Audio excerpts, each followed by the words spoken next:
आतंकवादी खत्म हो या नहीं, आतंकवाद का पूरा इकोसिस्टम पूरी तरह से नेस्तनाबूद हो जाए, इस दिशा में प्रयास हो रहा है। माननीय प्रधानमंत्री जी के नेतृत्व में जो सरकार है, वहां जो प्रशासन है और भारत में जो सरकार है, वो शांति खरीदने में नहीं, अस्थायी रूप से शांति स्थापित करने में विश्वास करती है। और इसमें जम्मू कश्मीर के नागरिकों का भी बड़ा सहयोग, ये बात मैं दोहराना चाहता हूं कि जम्मू कश्मीर के नागरिकों का भी इसमें बड़ा सहयोग है। जम्मू कश्मीर को भारत का अभिन्न हिस्सा बनाने में भी आपका योगदान हो, इसके लिए इन्वेस्ट करिए, मैं आपसे निवेदन करना चाहता हूं। देश की संसद ने जरूर प्रस्ताव पारित किया सर्वानुमति से कि वो भारत का अभिन्न अंग है, रहेगा भी। बाकी जो फैसले 5 अगस्त 2019 के बाद प्रधानमंत्री जी की दृढ़ इच्छा शक्ति के कारण हुआ, उसके बारे में मैं ज्यादा समय नहीं लेना चाहता। गुजरात का बड़ा योगदान रहा है। आज हम 5वीं बड़ी अर्थव्यवस्था हैं, तीसरी बड़ी अर्थव्यवस्था बनने में वाइब्रेंट गुजरात का योगदान है। प्रधानमंत्री जी ने कहा कि ये गेटवे बनता जा रहा है देश का, तो गेटवे गुजरात हो, अच्छी बात है, लेकिन देश का शारदा पीठ जिसने देश को लंबे समय तक दिशा दी, ज्ञान की दिशा दी, मैं समझता हूं कि उसको आगे बढ़ाने में भी गुजरात का योगदान होना चाहिए। विक्रमजीत जी ने बताया कि वो ऋषि मुनियों की, सूफी संतों की भूमि है, भगवान शंकर से लेकर माता वैष्णो देवी तक हर पंथ परंपरा का वहां आदर रहा है और वहां की संस्कृति स्वाभाविक रूप से कंपोजिट कल्चर को बढ़ाने की नियत वहां के लोगों की रही है। एक थोड़े से कालखंड में कुछ ऐसे घाव हैं जो अभी भी पूरी तरह से भरे नहीं है, लेकिन उसको भरने की पूरी कोशिश की जा रही है। इन बीते 4 सालों में बड़ा परिवर्तन हुआ है। पिछले साल अभी विक्रमजीत जी ने दिखाया कि 1,82,00,000 टूरिस्ट आया था और इस साल जो साल बीता है वो 2 करोड़ से आंकड़ा ज्यादा पार कर गया है। तो मुझे लगता है कि ये हालात बता रहे हैं कि देश और दुनिया के लोग आ रहे हैं। G20 के सफल आयोजन के बाद विदेशी पर्यटकों की संख्या में 2.5 गुना से ज्यादा वृद्धि हुई है। सेक्टर्स के विषय में हमारे इंडस्ट्री सेक्रेटरी साहब ने बताया है, उसमें एक आध बात मैं जोड़ना चाहता हूं। Cold chain, cold storage, ICD और मेडिकल टूरिज्म का गल्फ कंट्रीज के लिए हब जम्मू कश्मीर ही बन सकता है, ये मैं आपको बताना चाहता हूं।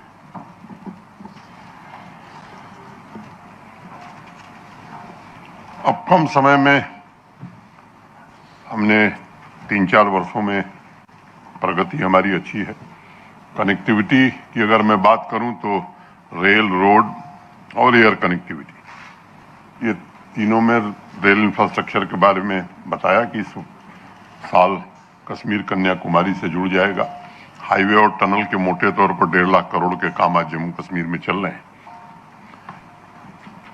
2020 में 16 फ्लाइट आती थी, 16 जाती थी, अभी 126 फ्लाइट, पहले 32 ऑपरेट हो रही थी, अब 126, और गो फर्स्ट बंद हो जाने के कारण 16 फ्लाइट हमारी कम हो गई है। उस दृष्टि से भी मैं समझता हूं कि तो जो जरूरी आवश्यकताएं इंडस्ट्री के लिए वो अब वहां उपलब्ध हो रही हैं। माननीय प्रधानमंत्री जी का विशेष मैं कहूं कि जम्मू कश्मीर के विकास में उनकी इच्छा भी है, योगदान भी है। तो मन होए तो मालवे जाए, अब हर सिंधवी आए तो मैंने कहा मैं भी गुजराती बोल देता हूं। यानी इच्छा शक्ति से कुछ भी प्राप्त किया जा सकता है और 4 वर्षों में जम्मू कश्मीर इंडस्ट्रियलाइजेशन के रास्ते पर आगे बढ़ रहा है। ईज ऑफ डूइंग बिजनेस हो, इन्वेस्टमेंट के लिए अनेक रिफॉर्म, मैं उसको दोहराऊं कोई जरूरी नहीं है, सारा डिटेल में हमारे इंडस्ट्री सेक्रेटरी ने आपके सामने प्रस्तुत किया है। अभी कुछ दिन पहले एक रिपोर्ट आई जिसमें जम्मू कश्मीर स्विट्जरलैंड को पीछे छोड़कर 2023 में सबसे ज्यादा ऑनलाइन सर्च किए जाने वाले ग्लोबल डेस्टिनेशन के रूप में देखा गया।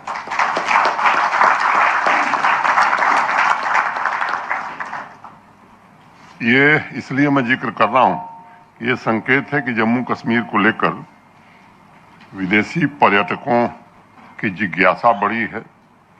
इन्वेस्टर्स के बीच इस खूबसूरत यूनियन टेरिटरी में बिजनेस की संभावनाओं को लेकर आत्मविश्वास पैदा हुआ है। वर्मा साहब आ गए इसलिए मैं दोहराता हूं कि अर्बन ट्रांसफॉर्मेशन भी अगर आपको देखना है तो मैं आपको दावत देता हूं, आइए श्रीनगर और जम्मू।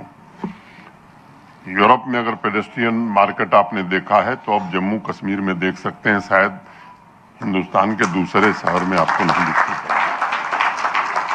वर्मा साहब हमारे सहयोगी हैं, हमको काफी मदद किया इन्होंने, चाहे वो झेलम का किनारा हो या तवी का किनारा हो।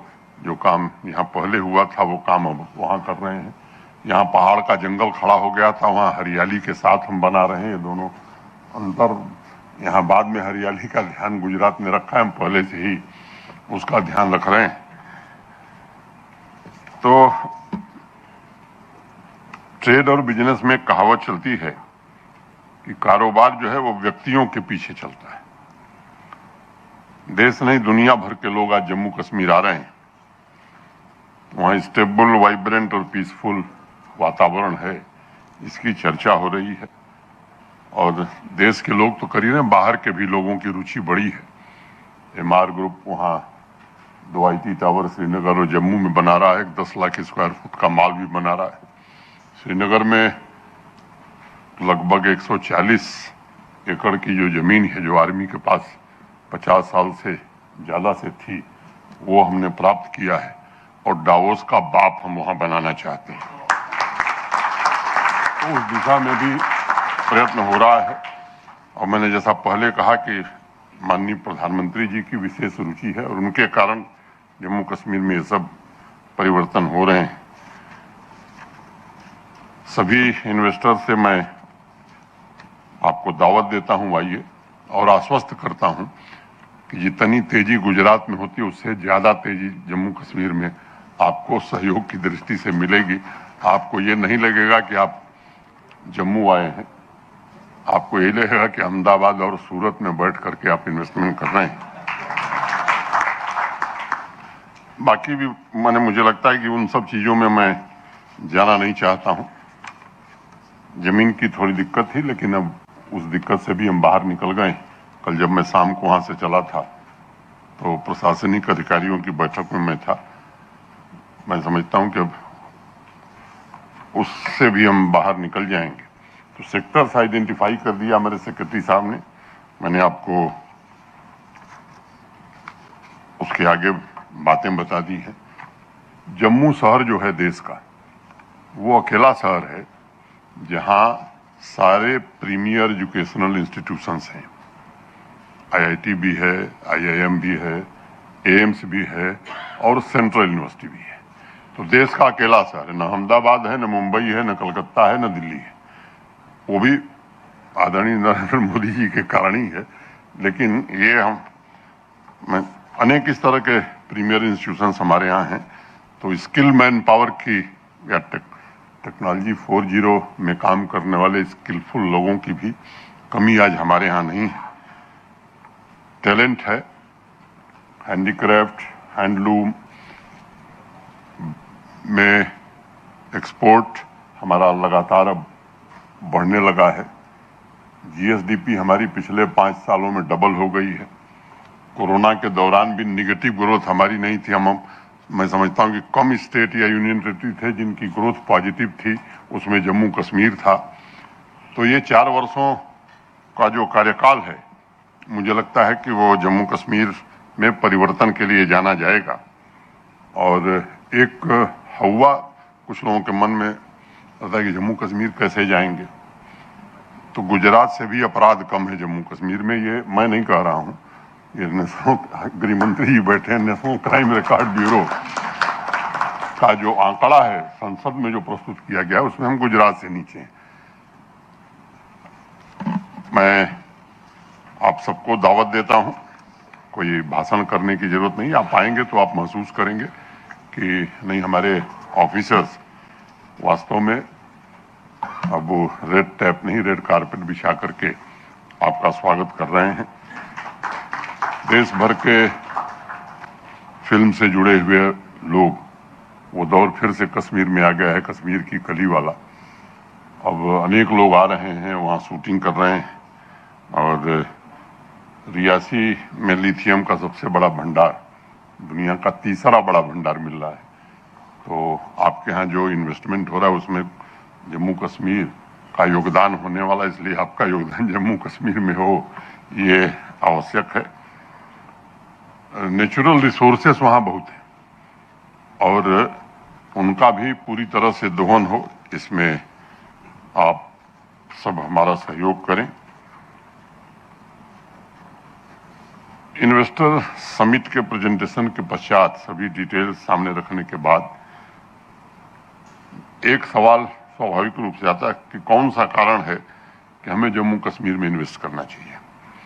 तो मैं जोर दे करके कहना चाहूँगा कि जम्मू कश्मीर की economic stability, skill labour, raw material, बेहतर incentive, enabling and safe business environment, high productivity, high potential of value addition, strong infrastructure, transparency, high level of innovation, ये ऐसे अनेक फैक्टर्स हैं जिसकी वजह से मैं आपको आमंत्रण देता हूं।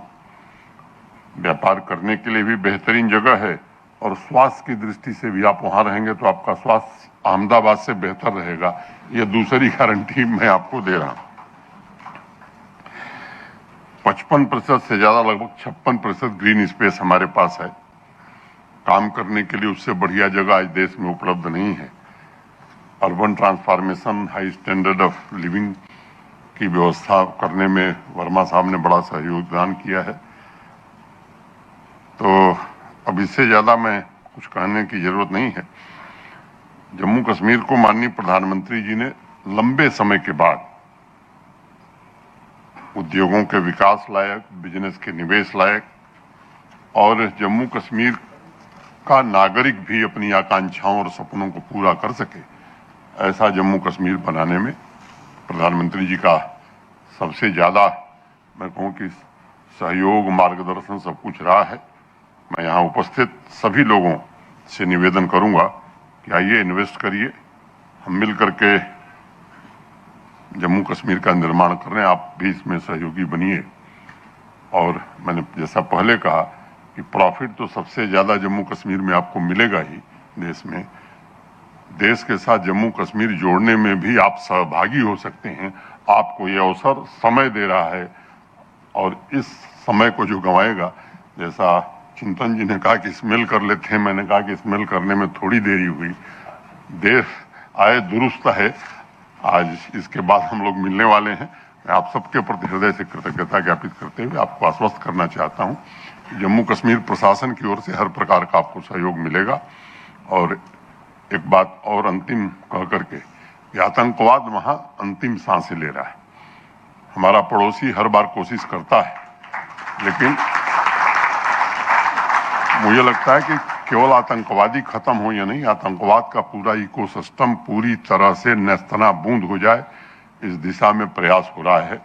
माननीय प्रधानमंत्री जी के नेतृत्व में जो सरकार है, वहां जो प्रशासन है और भारत में जो सरकार है, वो शांति खरीदने में नहीं, अस्थायी रूप से शांति स्थापित करने में विश्वास करती है। और मैं आश्वस्त हूं कि आने वाले दिनों में जैसी स्थिति देश के बाकी हिस्सों की है, वैसी ही स्थिति जम्मू कश्मीर की होगी। और इसमें जम्मू कश्मीर के नागरिकों का भी बड़ा सहयोग, ये बात मैं दोहराना चाहता हूं कि जम्मू कश्मीर के नागरिकों का भी इसमें बड़ा सहयोग है। यही बात करके मैं आप सबको धन्यवाद देते हुए अपनी बात पूरी करता हूं। धन्यवाद।